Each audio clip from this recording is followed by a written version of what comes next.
Hello everyone, welcome to my YouTube channel. අද අපි බලමුද pizza හදන විදිහ. මේ තියෙන්නේ ingredients ටික.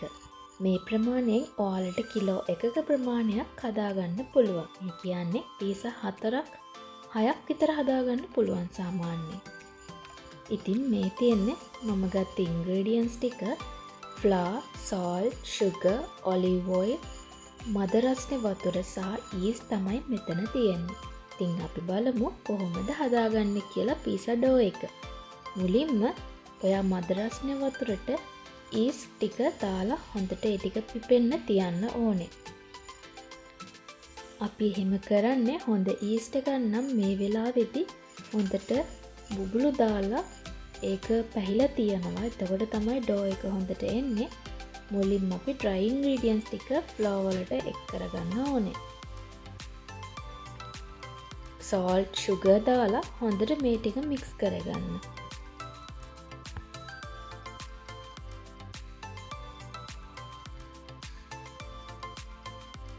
ඒ ටික හොඳට mix වුණාට පස්සේ අපි olive oil ටික add කරගන්නවා. olive oil නැත්තම් ප්‍රශ්නයක් නෑ. ඔයාලට vegetable oil, පොල් තෙල් උනත් ගන්න පුළුවන්. ඊට පස්සේ මේ තියන්නේ හොඳට පිපුණොත් yeast ටික. yeast ටිකත් මේ වෙලාවට add කරලා හොඳට mix කරගන්න ඕනේ. ඉතින් මේ විදිහට හොඳට ඩෝ එක නීට් කරගන්න ඕනේ. එතකොට තමයි හොඳ soft එකට ඩෝ එක එන්නේ.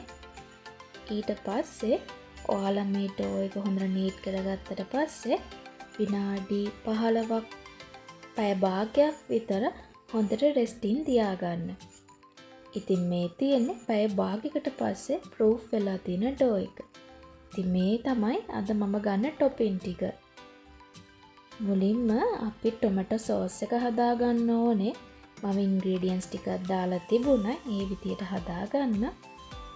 ඉතින් මම මේ ඩෝ එක පීසා ඩෝ එක හදාගන්නේ සැමොලිනා දාලා. සැමොනිලා දාලා ඔයාලා මේ විදිහට ඩෝ එක හදාගන්නකොට මාරම රසක් එන්නේ.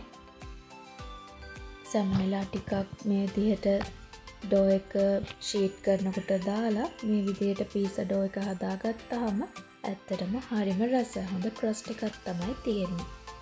ඊට පස්සේ මේ විදිහට ටොමැටෝ සෝස් ටික ඇඩ් කරලා මේ විදිහට ටොපින් ඇඩ් කරගන්න.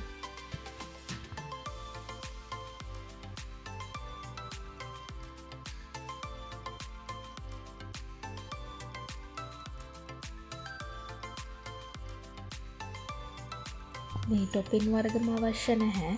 ඔයාලට කැමති ඕනම ටොපින් වර්ගයක් මේකට ඇඩ් කරන්න පුළුවන්. මම මේක බේක් කරගත්තේ සෙල්සියස් අංශක 190 විනාඩි 15ක් විතර. ඉතින් මේක oven එකකින් oven එකට වෙනස් වෙන්න පුළුවන්. ඉතින් මේ තියෙන්නේ අද මම හදාගත්ත පීසා එක. ඉතින් ඔයාලත් මේ රෙසිපි එක try කරලා බලන්න.